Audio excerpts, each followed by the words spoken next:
The Red Sea, Union Gospel Press, Bible Expositor and Illuminator, Fall Quarter, September, October, November 2025.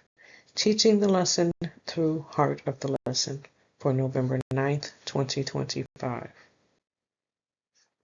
Our lesson text is Exodus chapter 14, verses 10 through 22. Related scriptures are Exodus chapter 5, verses 15 through chapter 6, verse 1, and chapter 15, verses 1 through 21.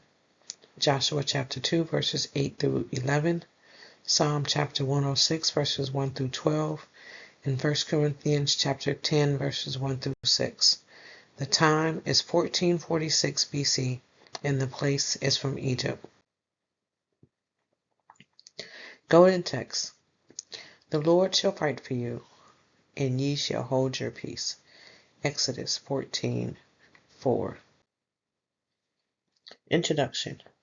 When the Israelites saw the Egyptian army bearing down on them, their gut reaction was to abandon the great salvation God was working for them and surrender to their old life of serving the Egyptians. Reference Exodus chapter 13, verses 12 through 13. Because the Exodus foreshadowed our deliverance from slavery to sin, we can apply Israel's reaction directly to our lives today. For us, the temptation is to return to our old life, serving sin whenever our spiritual journey gets difficult. When trials come, we need to remember what is at stake.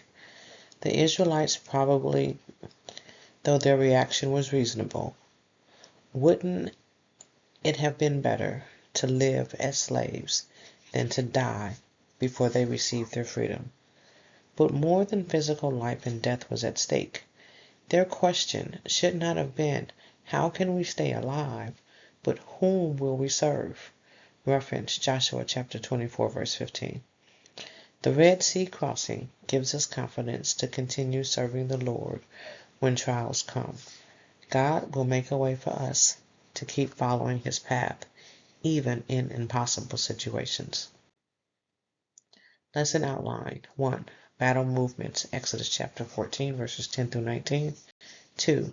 Deliverance through divisions, Exodus chapter 14, verses 20 through 22. Verse 10.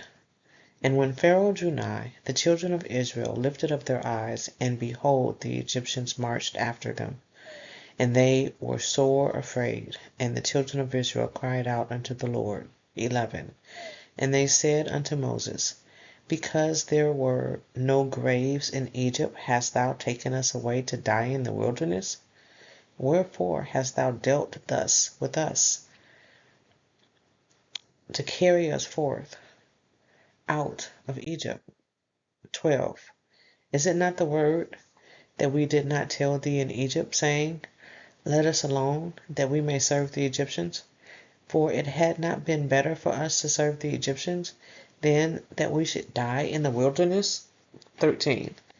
And Moses said unto the people, Fear ye not, stand still, and see the salvation of the Lord, which he will show to you today. For the Egyptians whom ye have seen today, ye shall see them again no more forever. 14. The Lord shall fight for you, and you shall hold your peace. 15. And the Lord said unto Moses, Wherefore criest thou unto me? Speak unto the children of Israel, that they go forward. 16. But lift thou up thy rod, and stretch out thine hand over the sea, and divide it. And the children of Israel shall go on dry ground through the midst of the sea. 17. And I, behold, I will harden the hearts of the Egyptians, and they shall follow them. And I will get me honor unto Pharaoh, and unto all his host, upon his chariots, and upon his horsemen.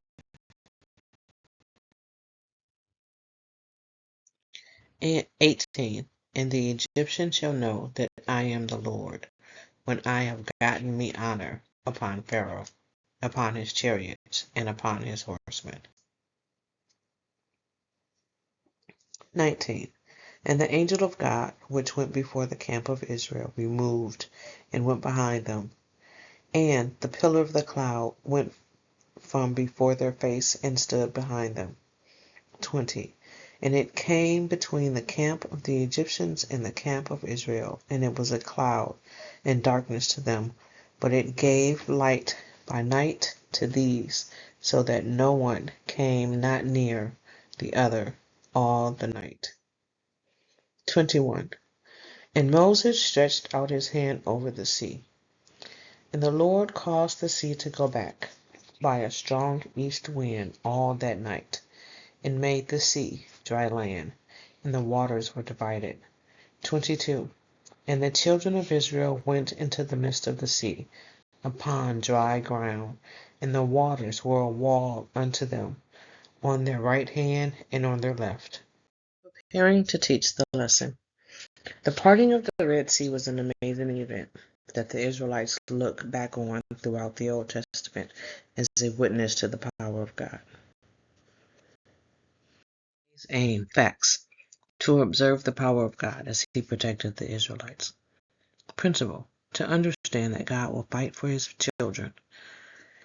Application, to realize that the same God who parted the Red Sea hears and answers our prayers.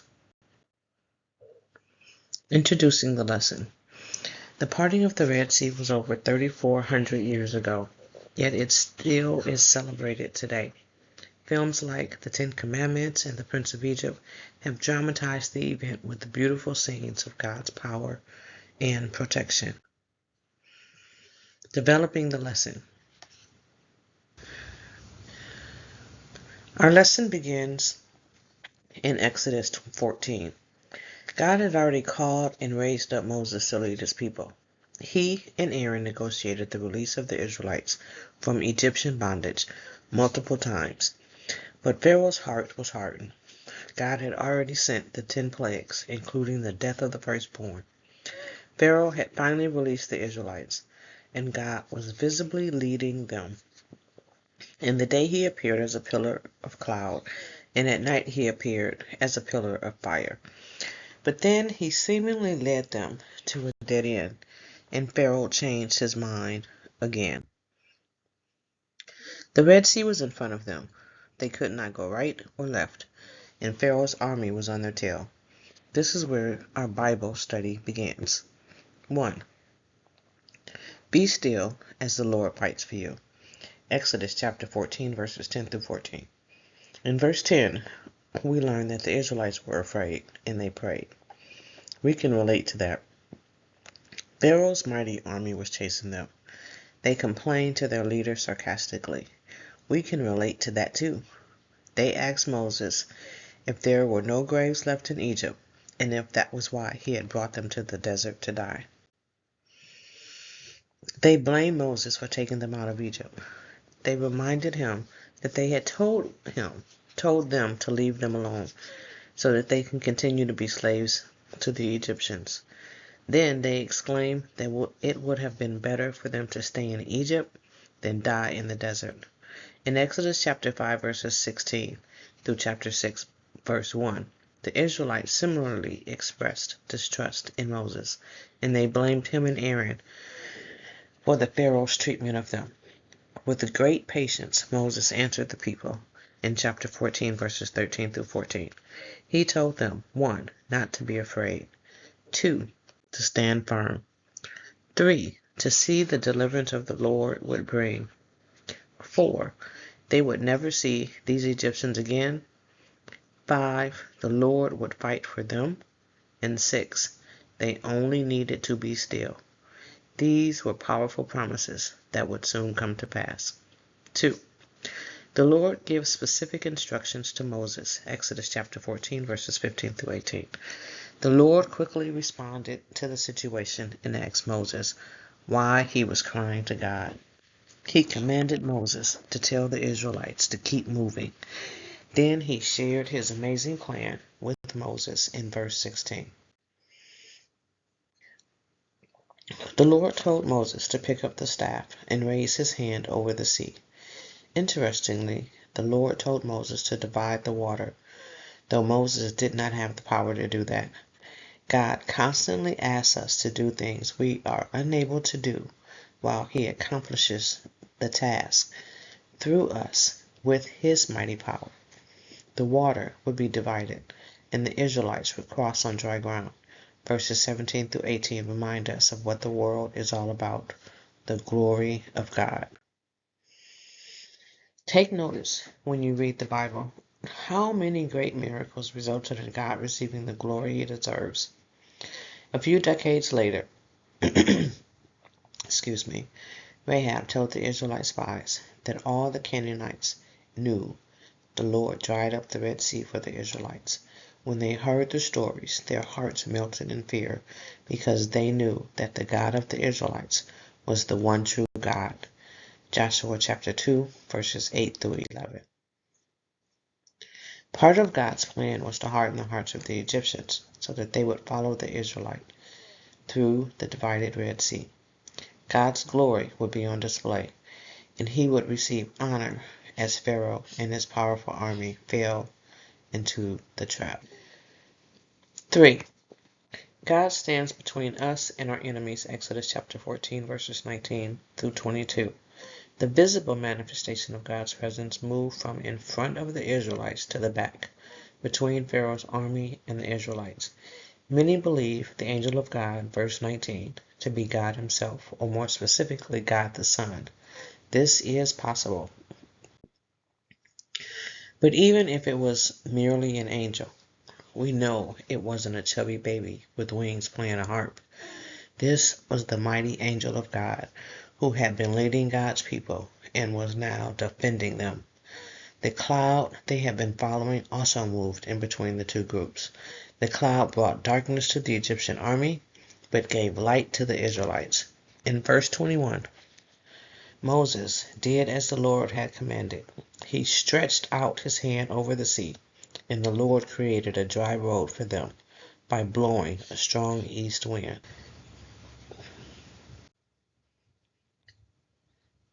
The then people of Israel walked through the middle of the Red Sea on dry ground with a wall of water on each side of them. Ask someone to share a time God protected them, or a loved one. The Lord hears our prayers, and he is mighty to save. Illustrating the lesson. When Moses obeyed God's command to hold his staff out, the waters of the Red Sea parted. While Moses held the staff, God used his power to divide the sea so that his people could pass through and escape Pharaoh's army. God is all-powerful. Nothing can stop him from protecting his people, not even an Egyptian army or the Red Sea. Concluding the lesson. In this Bible lesson, we can see clearly that God is very powerful. He is the most powerful being in the universe. The Almighty God is your Heavenly Father. You can pray to Him anytime you want. The God who parted the Red Sea and protected the Israelites will fight your battles too. Nothing you face is too difficult for Him. Read Exodus 15 this week. It records the song Moses and Miriam led the Israelites in singing after this amazing miracle. Anticipating next week's lesson. Next week, we will continue to learn about the omnipotence of God by studying Mark chapter 4. When Jesus calmed a storm, the Creator has more power than His creation. The laws of nature obey Him. Practical points. Number 1. Difficult trials can affect our reasoning. Exodus chapter 14, verses 10 through 12. Number 2. We will see God's power at work in our lives if we are willing to patiently surrender our circumstances to Him, verses 13 through 14. Number 3. As God provided a way of escape from slavery to Egypt, so He provides a way of escape from slavery to sin. Exodus chapter 14, verses 15 through 16. Reference 1 Corinthians chapter 10, verse 13. 4. One reason God may allow trials in our lives is because they will bring Him glory. Exodus chapter 14, verses 17 through 18. 5. The Lord is like a wall of defense between us and His enemies. Verses 19 through 20. 6. The power God used to create the universe is the same power he used to redeem his people. Verses 21 through 22. Illustrated high point. The word that we did tell thee. Exodus chapter 14, verse 12. Whenever a sports team's top draft pick doesn't play well his first year, many fans inevitably claim they saw it coming as soon as the pick was made.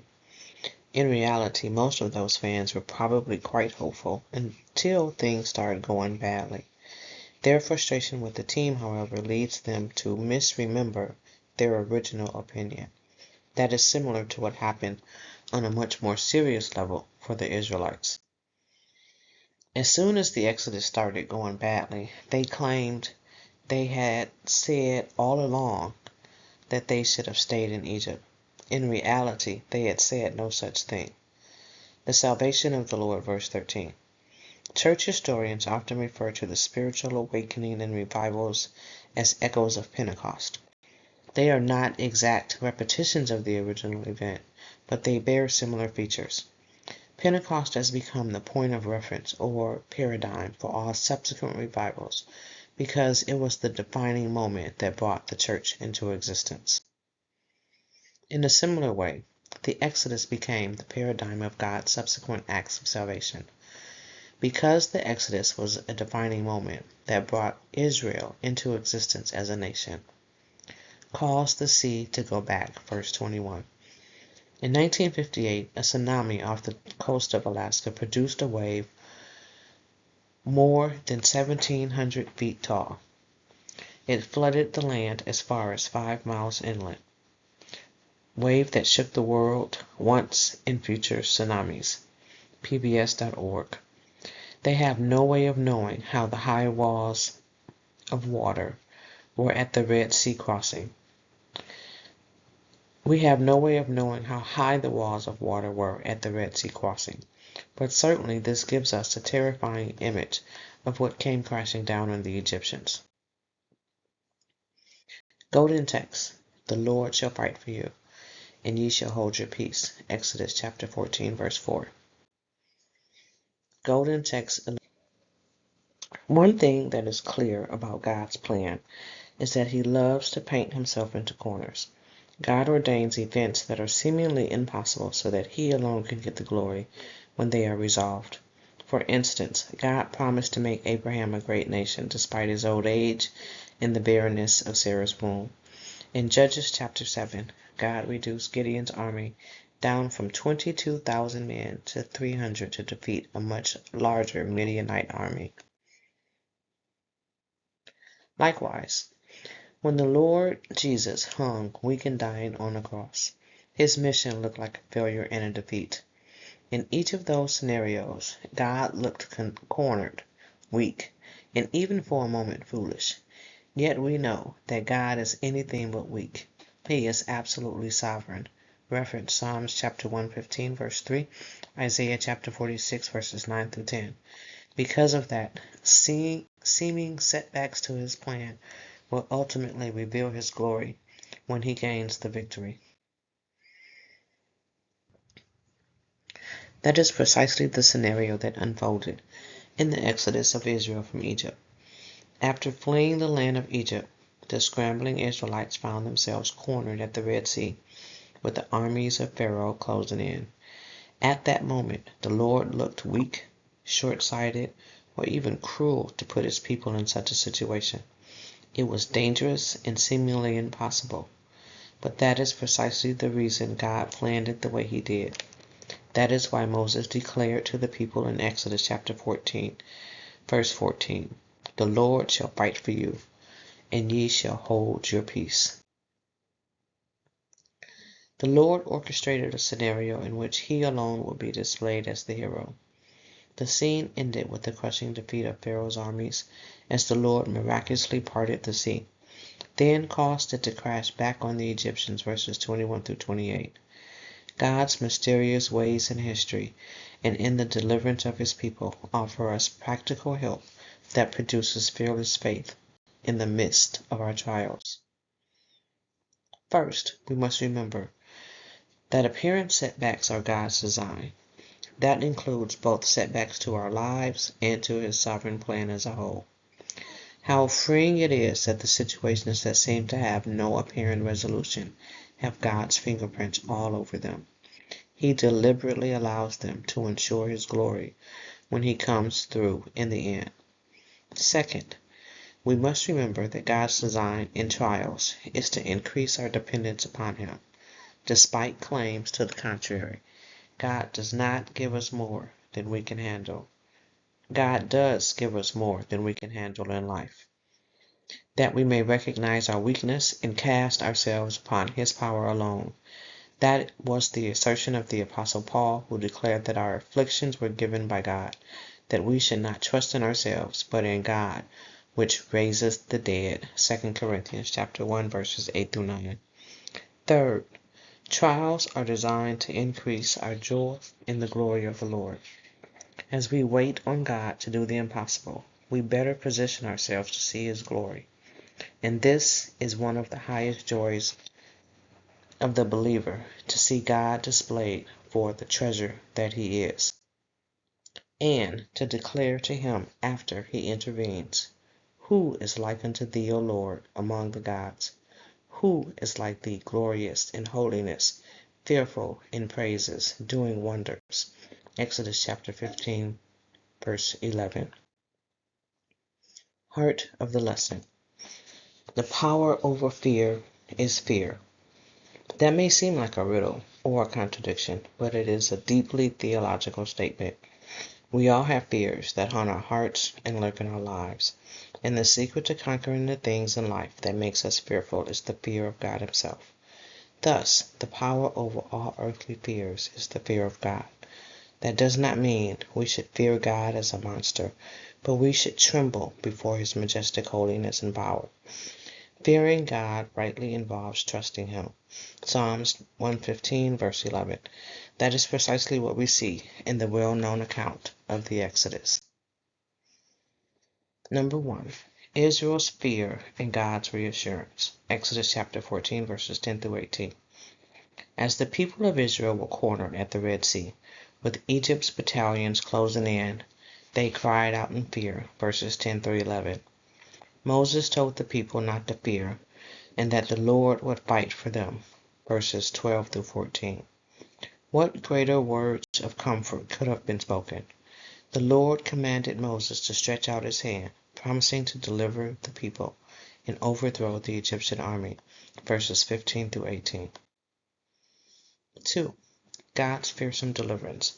Exodus chapter 14, verses 19 through 22. Then God delivered His fearful people with an astonishing miracle, parting the Red Sea. Verses 19 through 22. After that, He crushed the Egyptian army. The scene ends with this conclusion: "And Israel saw that great work, and the people feared the Lord, and believed the Lord and His servant Moses." Verse 3. Emphasis added. That raises the questions. What is it about the Lord that makes Him worthy to be feared and trusted? Further, how shall we cultivate the fear of the Lord that conquers the fears in our lives? The celebratory poem in the next chapter of Exodus gives us many reasons to fear and trust the Lord. First, we should fear and trust the Lord because He is supreme in power. Exodus chapter 15, verse 6 says that God is glorious in power. That means God's glory is revealed in and through His sovereign power. That glorious power helps us fear Him as supreme and trust Him as sovereign. Second, we should fear and trust the Lord because He is matchless in holiness. Exodus chapter 15, verse 11 asks, "Who is like unto Thee, O Lord, among the gods? Who is like the glorious in holiness?" The holiness of God does not merely speak of God's morality and ethical purity. It also describes His matchless, unrivaled, divine nature. The only correct answer to the questions, "Who is like God?" is absolute silence. The matchless worth of God produces fear of him, because he is infinitely above his creation. At the same time, however, it produces trust in him, because he is an incomparable treasure. Finally, we should fear and trust the Lord because he has authority over the future. Exodus chapter 15 verse 18 declares, "The Lord shall reign forever and ever." All earthly kingdoms, past, present, and future, are under the Lord's authority. His rule and reign will not be a temporary dominion, but one that is eternal in nature. That produces fear of God as the undisputed sovereign ruler over all history. But it also cultivates trust in God, who alone has the power to crush the powers of evil, establish the kingdom of his Son on earth, and restore the paradise that was once lost. God's supreme power, matchless holiness, and eternal authority produce an affectionate and trembling fear of God, and that fear conquers our fears in an evil world. Additional resources: Union Gospel Press Sunday School Lesson by Haven of Rest Missionary Baptist Church on YouTube, and Union Gospel Press Sunday School Lesson Questions by Jordan Christian Center, also on YouTube.